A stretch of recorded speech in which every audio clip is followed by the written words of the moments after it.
Hello there, everyone. How you doing today? I hope you're all well. Today, I've got a little bit of a horror story from r/no sleep, written by Kinkajou Incarnate. If you enjoy, remember to like, subscribe, leave a comment down below, and check out the author on Reddit. There was a story about it in the paper. People at church offered their condolences. Kids at school I never talked to would give me sideways glances. When a 5-year-old gets washed into a cave and there is a 2-week search, it tends to get attention. I never wanted condolences. I wanted closure.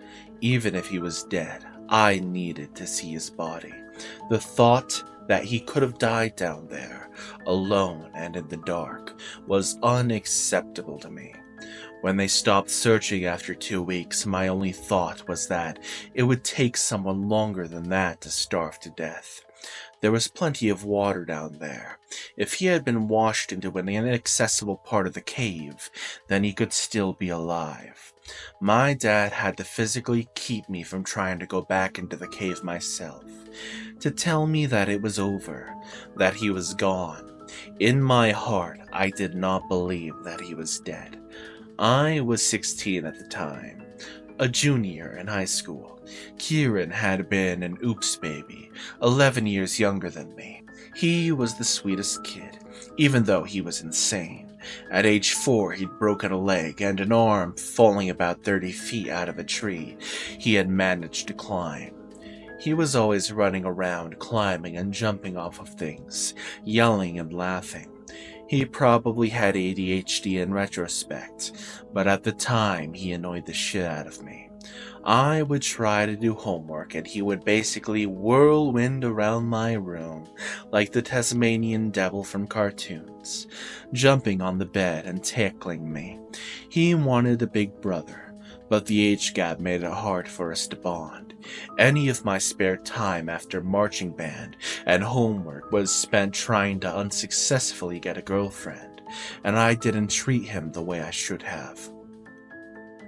2 years later, after a lot of therapy, I've stopped blaming myself as much. I knew that it was natural to act the way I did, to feel the way I did, that even if he annoyed me, it didn't mean that I didn't love him deeply. I know that I did. I know that I still do. When I went to UT for college, I met a couple people who were into spelunking. They didn't know about my brother and I never told them. I couldn't bring myself to tell my parents, knowing what they would think. But I picked it up fast with a conviction that I knew was illogical. I wanted to find his body or to find him. It was denial. I knew that much. But I had nightmares about him. Nightmares that he was in the cave in the dark, screaming my name. But I couldn't find him. After nearly 3 years, they never stopped. My therapist had a whole bunch of thoughts on the matter, as did my parents, but I knew what would give me peace, in a way that nothing else could: finding his body. Partway through my freshman year, an opportunity presented itself. Kieran had fallen into a creek that went underground. Since then, we had record drought, and the creek was nearly dry. More than 2 years before, the team had explored everything they could, but the path of the water was not navigable. It was a tunnel completely filled with a fast current, too dangerous to send anyone down, even with scuba gear. I needed to see what it looked like. I should have told someone I was doing it, even just let my friends that taught me caving. Instead, I drove back to my parents' neighborhood, took a dirt road into the forest, parked my car, and went back into the cave. For anyone not from that part of the country, it's all limestone. Water eats through it easily, and there are caves everywhere. Most of them aren't as deep as this particular one, but it's normal if you have a few acres of land to have a cave on it.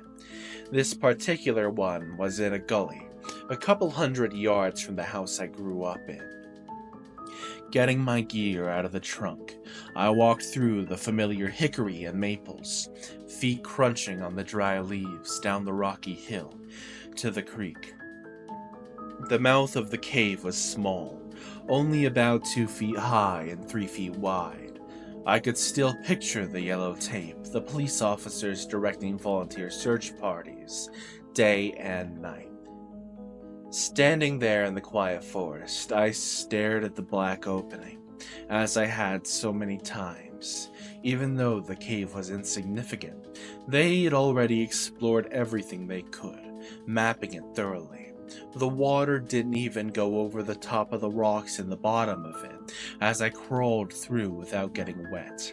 Besides a little mud, I had the cave's maps they made memorized, but still carried a laminated copy.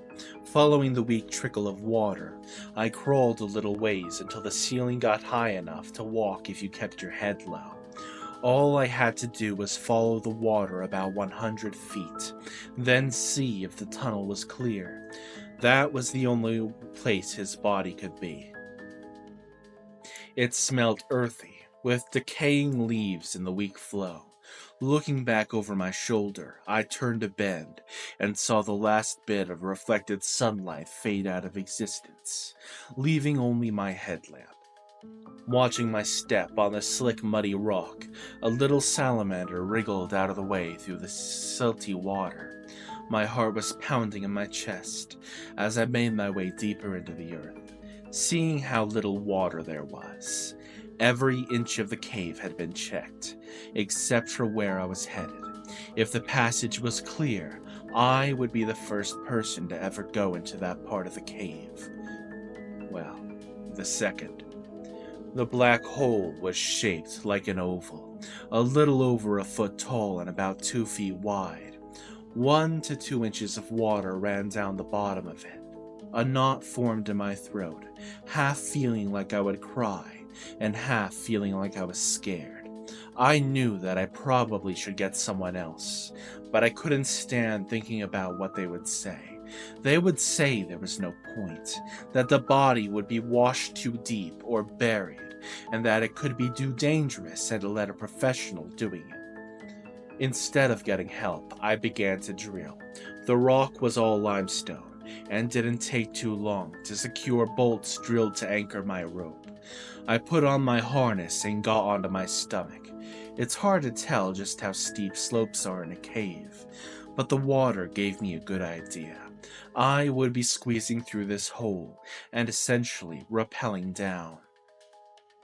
Looking in with my headlamp, it seemed like the top was a narrow point, and that it might open up.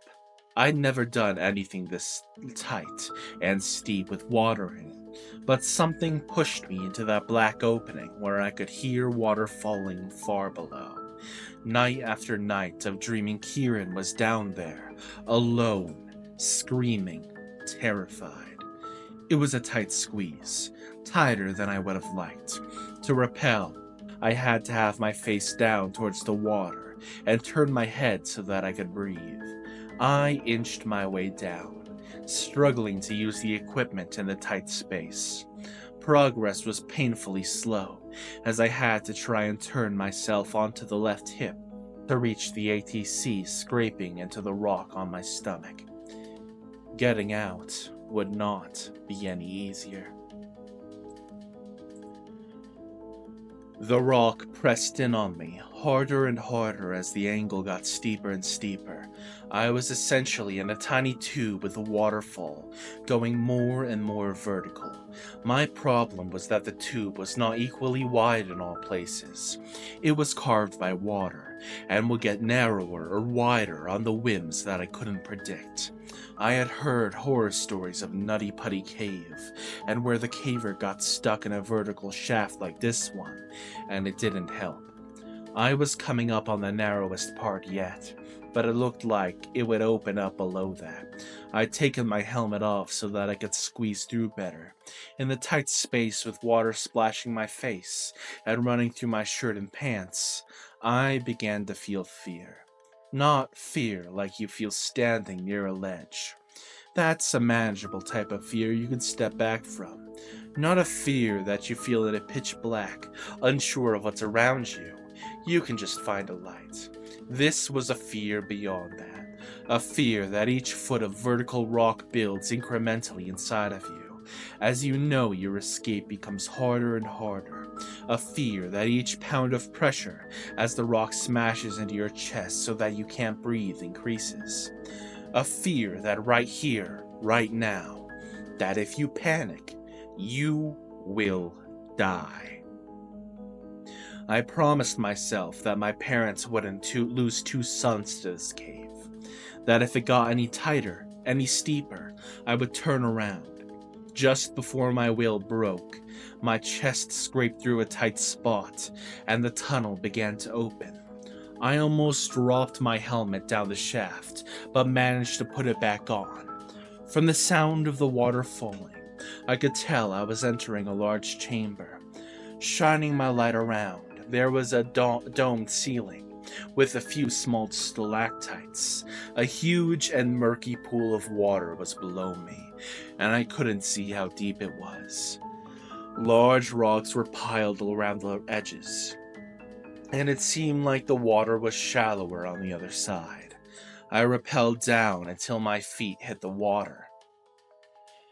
They just kept going down and down and down until I was chest deep and stopped feeding rope. There was no way to know how deep the pool was, but I knew I would have to swim. The rope was my lifeline and I couldn't leave it. I did an awkward side stroke, pulling with one arm and trying to feed out rope with the other underwater. I'd never tried it before and I wouldn't recommend it. It sort of felt like it was going to drown, the weight of my clothes and shoes and the ropes, making it nearly impossible. Eventually, I made it 30 or so feet away from the waterfall and felt my boots start to sink into the silty mud. Drenched and breathing hard, I found a rock to sit on. I felt as if I might throw up from the exertion, now that the adrenaline was wearing off. A new sort of dread filled me as I looked around. This wasn't a small cave system, and I could hear the water going even deeper. I couldn't be sure, but it looked like there were other tunnels, made by other water sources meeting up with this one. Should I follow the main current, as that was likely where Kieran's body would be gone? Or should I try to thoroughly map every tunnel I could find, branching off of this chamber? The memory of his loss was fresh in my mind, but it had been almost 3 years. What would I be looking for? What would be left of his body? Scraps of clothing or bones? Regardless of what my dreams told me, what else could there be? I had decided to take a few minutes to rest, to gather my thoughts. Rushing things would not help. The sound of water was a white noise, and I began to look around more calmly. I noticed a pale little fish swimming in the murky pool in front of me. All I could remember was a loud, cracking sound. Thank God I was wearing my helmet, or I would have been dead. It's strange how when you get hit on the head, you can lose your sight and sense of balance but still hear things. I was shocked, but I knew I must have had a concussion. There's no way for me to know if I was unconscious for a second or a minute, but I tried to scramble back to my feet in a panic. A rock had struck me from above. It must have come off the steep side of the chamber from a hidden ledge. My leg was hurt. I couldn't tell that much. There was a sharp pulsing pain on my calf that I'd never felt. It was bad. I kicked my leg by reflex, only realizing consciously what my instincts had already figured out, only seeing the impossible as my dazed head turned around and a scream escaped my mouth. He was eating me. The emaciated boy was pale as death, bloody teeth digging into my leg. Blind eyes were wide open, deep in their sockets above sunken cheeks. Over and over he bit me, with a hunger I could never understand. His arms were smaller than my wrists, his collarbones sticking from his chest. I grabbed his shoulder and threw him off of me in a terror. He couldn't have weighed 30 pounds. For a second I saw him stand, my blood dripping from his mouth and over the ribs of his chest, before he ran into the darkness. "Kieran!" I screamed his name at the top of my lungs, and I went to chase him. Still confused from the head trauma, I was yanked backwards by the rope still attached to my harness. I frantically unlocked the carabiner and ran the way he had gone, ignoring the pain in my leg. Drops of black blood led me to a narrow tunnel. In my headlamp, I saw his little feet disappearing around a corner. The crack he had squeezed through was impossibly small. I could never fit into it. "Kieran, it's me, Chris! It's me!" I began sobbing. Why couldn't I have grabbed him? If I had just grabbed one of those tiny arms, I could have tugged him, told him I loved him, brought him back to the sun. "Mom and Dad love you. They miss you. I miss you," I yelled over the sound of the waterfall. I kept saying anything I could think of. I said that I had food. I tried to wrinkle the wrapper of a granola bar as loudly as I could. Told him that he could go home. Screamed until I collapsed onto the wet rock. In my mind, the last almost 3 years had been hard. What were they for him, alone in the dark, eating anything that swam or crawled that he could get his hands on? He was only 5 at the time, and would be almost 8 now. Would he be insane, remember who I was, or even who he himself was? Looking down, a trickle of blood went into the main pool, dyeing it a dark color at the edge. I was bleeding a lot. If I didn't stop it, I wouldn't make the climb back up, and no one would know that either of us was down here. Wrapping the leg as tightly as I could, it kept bleeding. I didn't really have the tools to make a proper tourniquet, but tightened the knot as hard as I could until I screamed. Before I went, I left the granola bar unwrapped at the base of the crack Kieran had gone through, along with the spare headlamp turned on to the lowest setting. I screamed that I would be back.